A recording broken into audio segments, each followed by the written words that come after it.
19 अप्रैल 1968। बाप ने समझाया है कि ये भारत के लिए कहानी है। और कहानी क्या है? सुबह का अमीर और शाम का फकीर।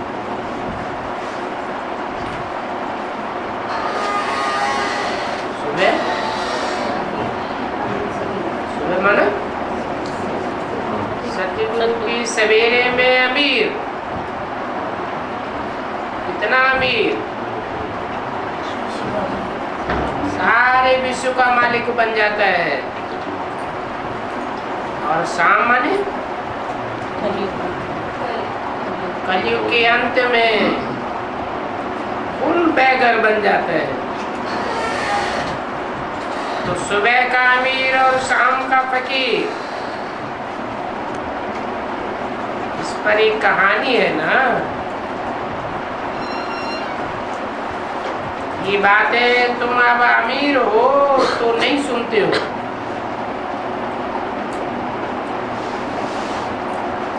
फकीर और अमीर के संगम पर ही सुनते हो।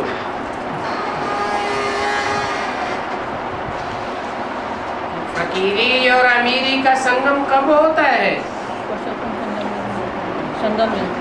संगम युग में भी कब होता है? संगम युग तो 100 साल का भी है।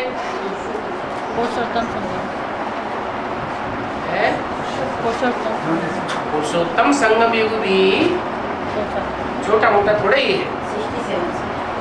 हाँ, 77 से कहे फुल बैगर तो फुल प्रिंस बनता है। ये दिल में धारण करने की बात है, कोई प्रैक्टिकल में नहीं बन जाता है। जम दे जाम दे हथेली पर आम नहीं उगाया जाता है। बरोबर भक्ति फकीर बनाती है।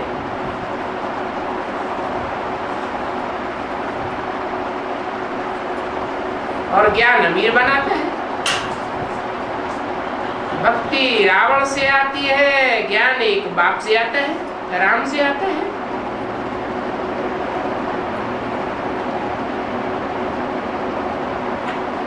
बाप आकर दिन बनाते हैं और रावण रात बनाए देते हैं। और ये दिन भी बेहद का है और रात भी बेहद की है। और फकीर और अमीर बनना ये भी बेहद की बातें हैं ना। बताने वाला भी बेहद का बाप है।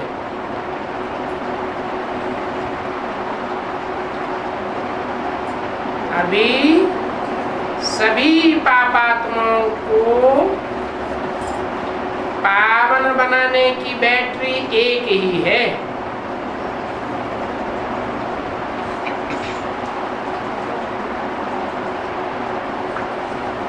ऐसे चिटके तुम याद रखो और सदैव खुशी में रहो। बाप कहते हैं बच्चे तुम सवेरे अमीर बन जाते हो, फिर शाम को फकीर बन जाते हो।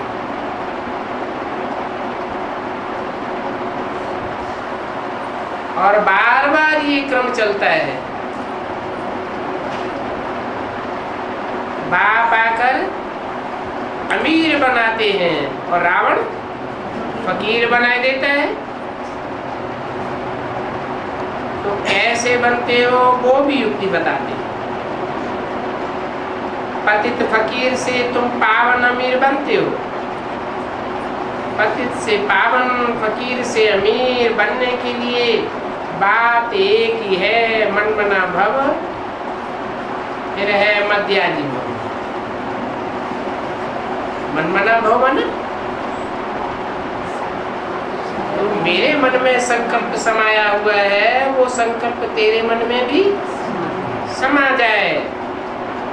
और उसके बाद मध्याजी भव। वो कुछ भी तू कर्म कर, यजन कर, वो सारे कर्म मेरे लिए अर्पण कर। ये भी बच्चे जानते हैं। ये पुरुषोत्तम संगम युग है।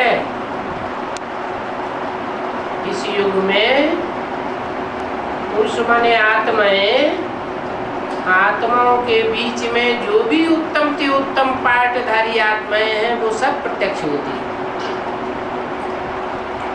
तुम जो भी यहाँ बैठे हो, निश्चय है तुम स्वर्ग के अमीर जरूर बनेंगे, और बनेंगे भी नंबरवार पुरुषार्थ अनुसार, क्योंकि एक जैसा पुरुषार्थ कोई का है नहीं। स्कूल में ऐसे होता है ना, नंबरवार क्लास ट्रांसफर होता है, ये भी स्कूल है। यहाँ भी नंबरवार क्लास ट्रांसफर होता है। क्या मतलब? पहले बेसिक नॉलेज में आते हैं, प्राइमरी स्कूल की पढ़ाई पढ़ते हैं, फिर ट्रांसफर होता है। एक साथ ट्रांसफर होता है या एक एक करके ट्रांसफर होता है? धीरे धीरे ट्रांसफर होते रहते हैं। इम्तिहान पूरा होता है तो जरूर दूसरे क्लास में नंबरवार जाकर बैठते हैं। क्लास ट्रांसफर होता है तो स्थान भी बदल जाता है, टीचर्स भी बदल जाते हैं। वो है हद की पढ़ाई की बातें, और ये है बेहद की पढ़ाई की बात। नंबरवार रुद्रमाला में तुम जाते हो, क्लास ट्रांसफर होना माना रुद्रमाला में जाना। ये झाड़ का ज्ञान है, बीज तो एक ही है और झाड़ का ही बीज है, मनुष्य सृष्टि का बीज है। ये भी बच्चे जानते हैं झाड़ वृद्धि को कैसे पाता है, फिर पुराना कैसे होता है, आगे तुम नहीं जानते थे, अभी बाप ने आकर के हमको समझाया।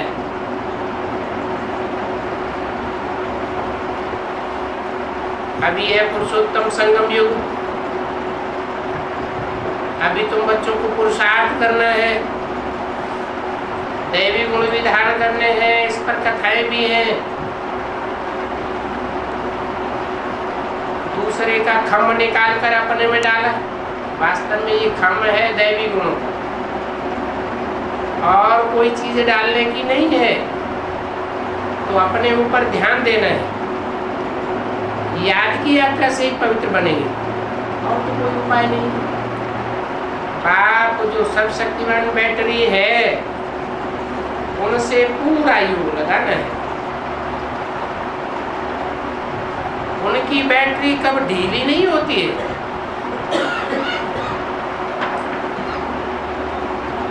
सर्वशक्तिवान है तो जरूर पावरफुल बैटरी है।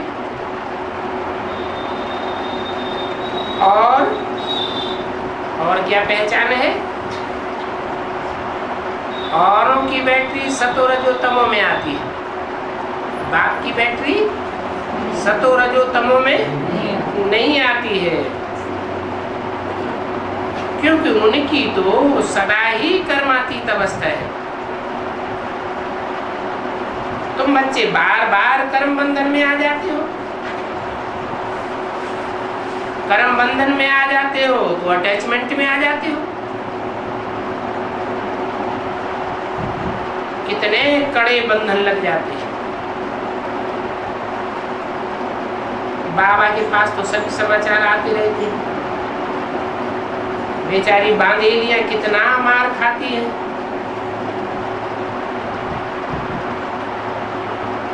तो बाप कहते हैं सिवाय याद की यात्रा और सिवाय बाप के ज्ञान के और कोई उपाय नहीं है। ये ज्ञान भी हड्डियां नरम करता है। यूं तो भक्ति भी नरम बनाती है। कहेंगे ये बेचारा भक्त आदमी है, इसमें ठगी आदि कुछ भी नहीं है। परंतु भक्तों में ठग भी बहुत होते हैं। बाबा तो इन बातों का अनुभवी है। ये आत्मा इस शरीर द्वारा ही धंधा दौरी करती है। तो इस समय इस जन्म का सभी कुछ स्थिति में आता है। 3-4 वर्ष से लेकर के अपनी जीवन कहानी मनुष्य को जरूर याद रहनी चाहिए। कई फिर भूल जाते हैं। 10-12 वर्ष की आप बात भी नहीं बता सकते। नहीं तो बुद्धि कहती है 4 वर्ष से लेकर के सारी जीवन कहानी याद रहनी चाहिए। जन्म जन्मांतर का तो नाम रूप कुछ भी याद नहीं रह सकता। एक जन्म का बता सकते हैं, फोटो आदि भी रख लेते हैं। दूसरा जन्म लिया तो पता थोड़े पड़ता है, शरीर तो दूसरा मिल जाता है और आत्मा तो देखने में नहीं आती। हर एक आत्मा भिन्न भिन्न नाम रूप से पाठ बजाती रहती है। नाम रूप सब बदल जाता है।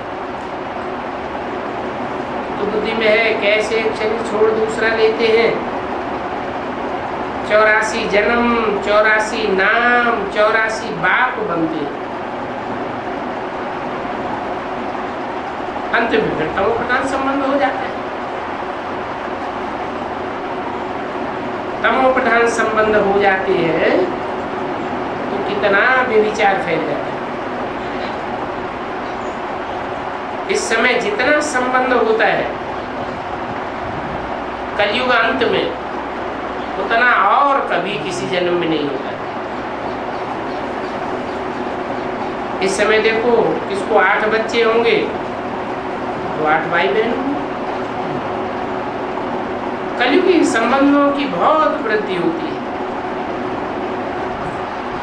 तो जितने जितने संबंध बढ़ते जाते हैं उतना उतना बुद्धि का बंधन बढ़ता जाता है। उनको बंधन ही समझना चाहिए। कितने भाई बहन हो जाते हैं, फिर वह शादी करें, बच्चा पैदा करें। इस समय सबसे जास्ती संबंध होते हैं। चाचे, काके, मामे, जितने जास्ती बच्चे उतना ही जास्ती संबंध। एक ही बार में 5-5 बच्चे पैदा हो गए। अखबार में पढ़ा था 5 बच्चे इकट्ठे जन्म लिए और 5 ही तंदुरुस्त पैदा हुए। हिसाब करो कितना संबंध बढ़ता जाएगा। बहुत ही से ढेर संबंध बनते जाते हैं। इस समय है तुम्हारा सबसे छोटा संबंध। इस समय पुरुषोत्तम संगम युग में है। अगर पुरुषोत्तम संगम युग में है तो है तुम्हारा सबसे छोटा संबंध। और से कोई बुद्धि का कनेक्शन न रहे। क्या संबंध? एक शिव बाबा, दूसरा और आपस में भाई। इतना छोटा संबंध और कोई युग में होता नहीं। सिर्फ एक बाप से संबंध है, दूसरा कोई से भी तुम्हारा संबंध नहीं है सिवाय एक बाप के। एक से ही संबंध है। सत्युग फिर इससे जास्ती होता है। हीरे जैसा जन्म तो तुम्हारा अभी संगम युग में है। सत्युग में तो सोने जैसा कहा जाएगा। हाईएस्ट बाप बच्चों को हाईएस्ट बनाए देते हैं। बच्चों को अडॉप्ट करते हैं, जीते जी गोद में जाना वर्षा पाने के लिए। सो तो और कोई युग में होता नहीं। तो इसी युग में है। 19 अप्रैल 68 की वाणी का दूसरा। तुम ऐसे बाप की गोद में आए हो जिससे तुमको स्वर्ग का वर्षा मिलता है। यह है सबसे ऊंच बाप का वर्षा। और कोई युग में इतना ऊंच वर्षा नहीं मिलता है। तुम ब्राह्मण कुल से ऊंच और कोई युग हो और कोई कुल होता भी नहीं है। देवताओं के कुल से भी ये ब्राह्मण कुल ऊंचा है, और सभी ब्राह्मणों का योग एक ही बाप के साथ है। वास्तव में तुम्हारा आपस में भी कोई संबंध नहीं रहना चाहिए। ब्रह्मा कुमार कुमारी या भाई बहन का संबंध भी तोड़ देना है। आत्मा आत्मा भाई भाई संबंध आखिरी ने एक बाप से ही बनना है।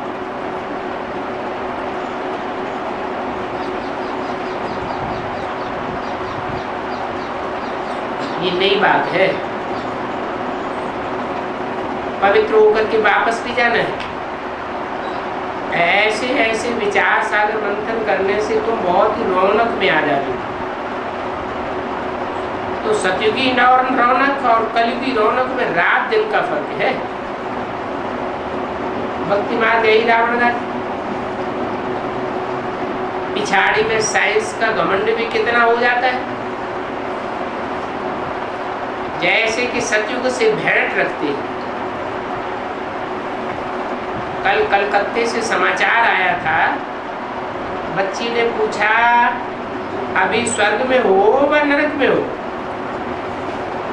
तो 4-5 ने बोल दिया कि हम तो स्वर्ग में बैठे हैं। देखो बुद्धि में रात दिन का फर्क पड़ जाता है। कोई समझते हम तो नरक में हैं, समझाना पड़ता है। अगर नरक में हो तब ही तो स्वर्गवासी बनना चाहते हो। स्वर्ग कौन स्थापन करता है? बहुत मीठी मीठी बातें हैं, तुम नोट भी करते हो, परंतु तो काफी में ही नोट रह जाता है। उस पर विचार सागर मंथन भी करना चाहिए, समय पर याद आना चाहिए। मुख्य बात है अभी पतित से पावन कैसे बने। पावन बनाने वाला पतित पावन परम पिता परमात्मा शिव ही है। क्यों? एक ही क्यों है पावन बनाने वाला? क्योंकि और तो सब पतित बनते हैं, और जो भी आत्माएं हैं वो सब स्वयं ही पतित बन जाती हैं संग के रंग में आते आते। एक ही परम पिता परमात्मा इस सृष्टि पर ऐसा है जो अनेकों के संबंध में आता है, फिर भी पतित नहीं बनता। वह बाप कहते हैं माम एकम याद करो, मुझे एक को पहचानो और माम एकम याद करो, तो तुम्हारे पाप कट जाएंगे। याद से कोई तो आमदनी होगी ना, और याद की रस्म भी अभी से निकली। बाप की याद से तुम कितने ऊंचे स्वच्छ बन जाते हो। कितनी जो मेहनत करेंगे उतना अच्छा पद पाएंगे। कोई बाबा से पूछ भी सकते हैं। कई पूछते हैं बाबा हमारी बच्ची की दिल लगी है, अभी हम क्या करें? वो चाहती है हम लव मैरिज कर लें। बाप कहते हैं ऐसा है तो फिर तुमको खर्चा आदि करने की दरकार ही नहीं। क्या है? क्या नियम कानून बताया ईश्वरी? अगर बच्ची कहती है कि हमारी दिल लग गई किसी के साथ, लव मैरिज करनी है, तो एक भी पैसा बच्ची को देना ही नहीं, तुमको कुछ भी खर्चा करने की दरकार नहीं। उनका तो लव मैरिज है, तुम क्यों खर्चा करती हो?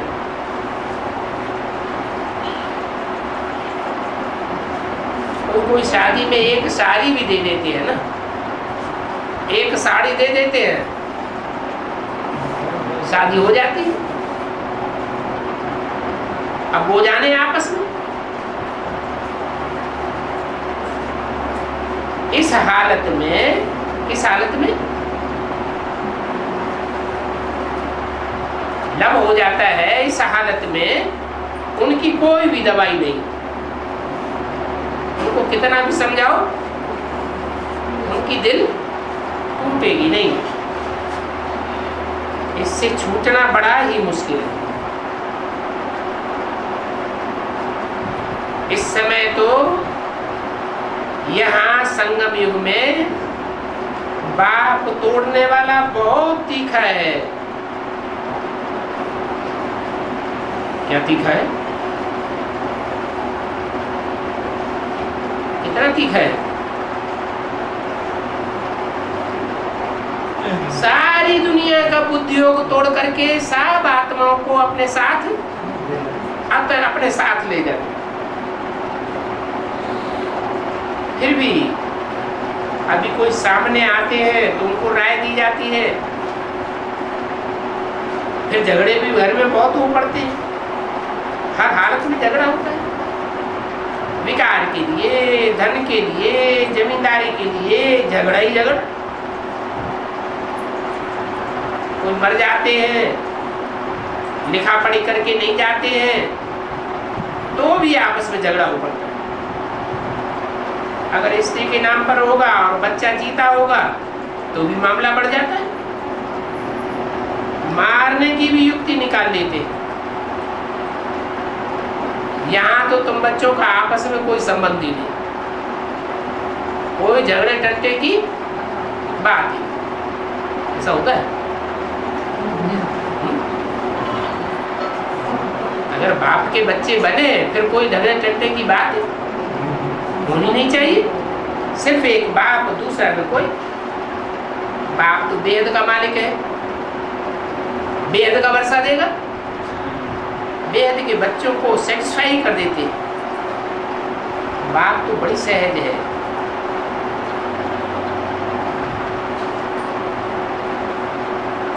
इस तरफ है स्वर्ग और उस तरफ है नरक। स्वर्गवासी अच्छे या नरकवासी अच्छे?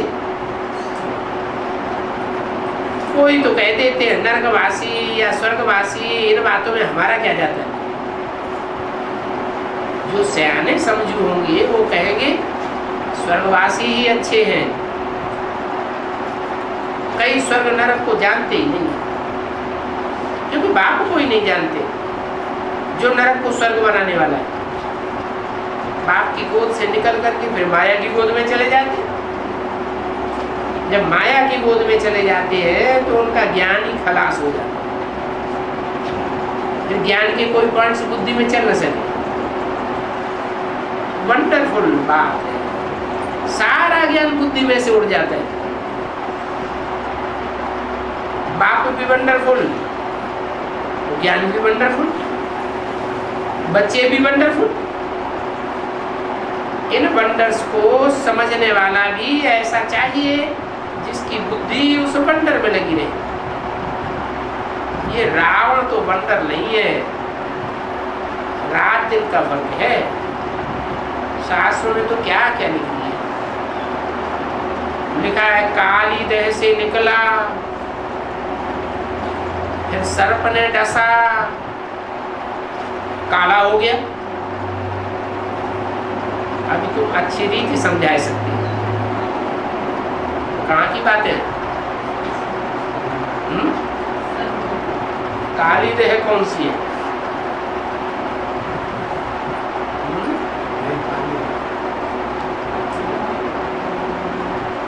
ऐसी दहकती हुई नदी है विकारों की, विषय वैतरणी नदी, जिसमें गोता खाया और नीचे गिरते ही चले गए, गिरते ही चले गए, गिरते ही चले गए, और गिरते गिरते एकदम काले लुटपट हो गए। पहले काले फिर गोरे। तो शास्त्रों में दिखाया है ना, काली देह से निकला, सर्प ने डसा, काला हो गया। अभी इन बातों को तुम अच्छी रीति समझा सकते हो। किसकी कहानी है ये? कृष्ण की कहानी है। कृष्ण के छोटे चित्र में लिखत बड़ी अच्छी होनी चाहिए। और ये चित्र भी तुमने पढ़े हुए हैं, ये तो बच्चे जानते हैं, बहुत ही चित्र छपाए थे। कौन से? नरक के गोले को लात मार रहा है और स्वर्ग के गोले को बुद्ध रूपी हथेली में ला रहा है। तो बच्चे कहते थे बाबा इतने 10,000 चित्र क्यों छपाते हो? बाबा कहते हैं बच्चों की वृद्धि होती जाती है, भाषाएं भी वृद्धि को पाती रहती हैं। आगे चल करके हो सकता है 20,000 से भी ज्यादा छपानी पड़े। बाबा तो बच्चों के लिए छपाते हैं। कृष्ण के चित्र को उठाकर कोई पढ़े तो भी रिफ्रेश हो गया। 84 जन्मों की कहानी है, जैसे कृष्ण की वैसे तुम्हारी। स्वर्ग में तो तुम भी जाते हो, त्रेता में भी आते हो। ऐसे नहीं, त्रेता में जो राजा होते हैं वो त्रेता में ही आवे, नहीं सतयुग के राजाएं त्रेता में भी आते हैं।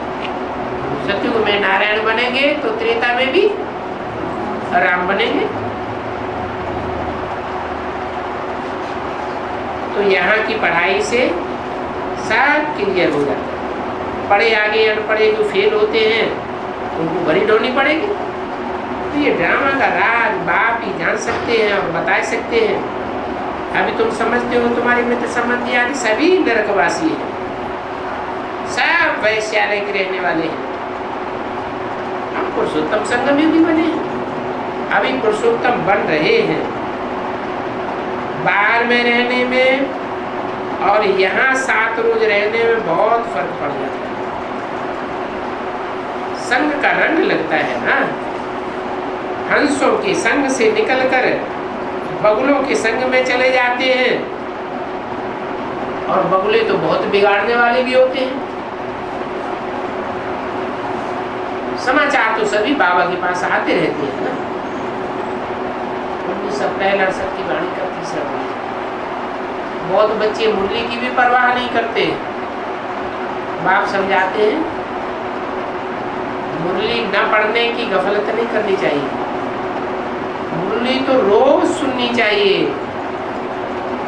तुमको तो ऐसा खुशबूदार फूल बनना है, रैयत का बुद्धियोग लगन अपने बादशाह के रानी से होगा ना, राजा से होगा ना।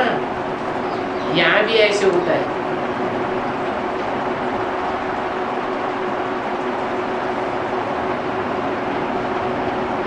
मीठे मीठे बच्चों को वो समझाते रहते हैं, सिर्फ एक ही बात तुम्हारे लिए काफी है, याद की यात्रा। यहाँ तो वो संग तो ब्राह्मणों का ही है, कहाँ तो ऊंचते ऊंच और कहाँ वो नीचते नीच। बहुत बच्चे लिखते हैं बाबा बगुलों के झुंड में हम हंस क्या करेंगे। बाबा कहते हैं 100 बगुलों के बीच में एक हंस अपनी मस्ती में मस्त रह सकता है। कैसे होगा? अगर एक बाप दूसरा न कोई ऐसी स्थिति बना ले, नहीं तो बगुले कांटे ही लगाते रहते। कितनी मेहनत करनी पड़ती है निकालने के लिए। बाप की श्रीमत पर चलने से पद भी ऊंच मिलेगा। तो बाप कहते हैं हंस होकर के रहो, बगुलों के संग में बगुला मत बन जाओ, नहीं तो आश्चर्यवत सुनती कथनती भागवती हो जाएंगे। कुछ न कुछ थोड़ा बहुत अंदर में नॉलेज हो तो सर्व में भी आ जाएंगे, परंतु कितना फर्क पड़ जाता है। बहुत कड़ी खावेगी, ये तो होता ही है। आर्डिनरी राजा ये तो 100% जास्ती सजा मिल जाती है। बाप कहते हैं तुम मेरी मत पर नहीं चल, पतित तो बने तो 100वां दंड 100 गुना दंड तुमको पड़ जाता है, क्योंकि मेरी निंदा कराते हो ना। बगुलों तरफ गए तो खुश हो जावे, बगुले तो और ही खुश हो जावे। तो ऐसे फिर दंड बहुत पड़ जाता है, चांडाल का जन्म हो जाता है। वो भी तो चाहिए, राजा की स्थापना हो रही है तो प्रजा भी चाहिए, दास दासियां भी चाहिए, चंडाल भी चाहिए, राज्याधिकारी भी चाहिए। राजा की स्थापना हो रही है ना, ये बातें भी बच्चे भूल जाते हैं। ये बातें भी याद रहे तो भी उच्च पद पाने के लिए पुरुषार्थ करते रहे। नहीं करते हैं तो समझा जाता है कि इन्होंने एक कान से सुना और दूसरे कान से निकाल दिया। भक्ति मार्ग में ऐसे करते हैं ना, एक कान से सुनते हैं और दूसरे कान से निकाल देते हैं। बाप से योगी नहीं है, योग सारा बगुलों के साथ चला जाता है। तो यहाँ रहते भी बुद्धि योग बाल बच्चों की तरफ चला जाता है। बाप कहते हैं अभी सभी कुछ भूल जाना है, इसको कहा जाता है बैराग। उसमें भी परसेंटेज है, कहाँ न ख्याल चली जाती है। लव मैरिज भी करते हैं तो बहुत लव हो जाता है, बुद्धि कितनी लटक पड़ती है। बाप रोज समझाते रहते हैं इस पुरानी दुनिया में रहते हुए इसको भूल जाओ, इन आंखों से तुम जो कुछ देखते हो ये सभी खत्म हो जाना है। बुद्धि का योग नई दुनिया में लगाओ, बेहद की नई दुनिया के बेहद के संबंधों से बुद्धि योग रखना है। तुमको ये मासूम भी वंडरफुल मिला है, भक्ति मार्ग में तुम गाते आए हो। आप जब बाप आवेंगे तो हम आपके सिवाय और किसी को याद नहीं करेंगे।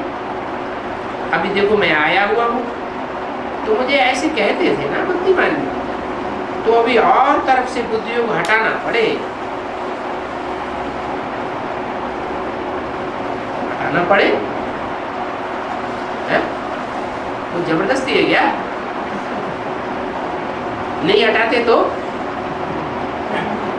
भी ऐसी ऐसी परिस्थितियां आवेंगी, क्योंकि हट्टी तो एक ही है, जावेंगे कहाँ? फिर आना पड़ेगा, दुनिया से बुद्धियों तोड़ना ही पड़े।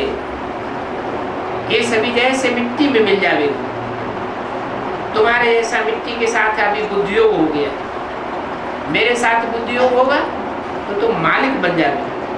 बाप कितना समझदार बनाते हैं, मनुष्य थोड़े जानते हैं कि भक्ति क्या है और क्या क्या है। अभी तुमको ज्ञान मिला है, भक्ति का भी समझते हो, अभी तुमको फीलिंग आती है भक्ति मार्ग में कितना दुख है, फिर भी मनुष्य भक्ति ही करते रहते हैं, अपन को बहुत सुखी समझते हैं। फिर कहते हैं भगवान आकर हमको भक्ति का फल देंगे। अरे किसको देंगे, कैसे देंगे, वो कुछ भी नहीं समझते।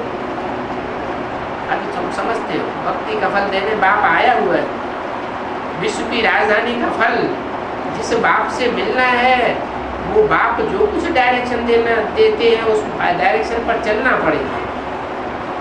इसको कहा जाता है श्रेष्ठ से श्रेष्ठ ऊंच मत, और मिलती तो सभी को है। फिर कोई चल सकते हैं, कोई नहीं चल सकते। इनकी बादशाही की स्थापना होती है, तुम अभी समझते हो हम क्या थे, अभी हमारी क्या हाल माया एकदम नीचे गिरा देती है। ये तो है जैसे मुर्दों की दुनिया है, बाप खुद कहते हैं ये घमंडियों की दुनिया है। भक्ति मार्ग में तो तुम जो सुनते थे सभी सत्य सत्य कहते रहते थे, सत्य वचन महाराज। अभी तुम कहाँ सत्संग आदमी को सुनेंगे तो सुनते रहेंगे और अंदर ही अंदर हंसते रहेंगे, ये क्या सुनाते हैं, कितनी नॉनसेंस झूठ बातें बोलते रहते हैं, झूठी झूठ सुनाते, सच तो एक बाप ही सुनाते हैं। तो जैसे कि बाप को याद करना ये बहुत सहज हो जाता है। यहाँ कोई बाहर वाला बैठा होगा तो उनके समझ में कुछ भी नहीं आएगा, तो पता नहीं ये क्या क्या बातें सुनाते रहते हैं। सारी दुनिया कहती है आत्मा सर्वव्यापी है, परमात्मा सर्वव्यापी है, और ये कहते हैं नहीं वो तो एक व्यापी है।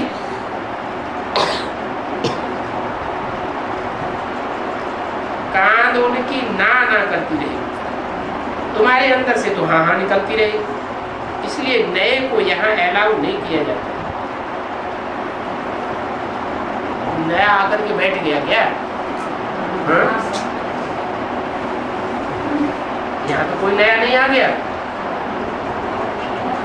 है। भर्ती नहीं की अभी, कोर्स भी नहीं किया तो समझ में नहीं आएगी है। धीरे धीरे तो धीरे धीरे चलने वाले संस्कार पड़ जाएंगे। कोई स्टूडेंट तीखे तीखे जाते हैं और कोई स्टूडेंट धीमी चाल से चलते हैं। और यहाँ तो 84 जन्मों का फाउंडेशन पड़ रहा है। भगवान बाप आते हैं तो अनेक जन्मों के कर्मों का हिसाब किताब पूरा होता है। कोई के संस्कार तीखे जाते हैं, कोई के डल हो जाते हैं। तो जो स्कूल का कायदा कानून है उसके अनुसार तो नए को अलाउ नहीं किया जाता है। अच्छा, मीठे मीठे स्कूल के बच्चों प्रति माता पिता बाप दादा का याद प्यार, गुड मॉर्निंग। रूहानी बच्चों को रूहानी बात की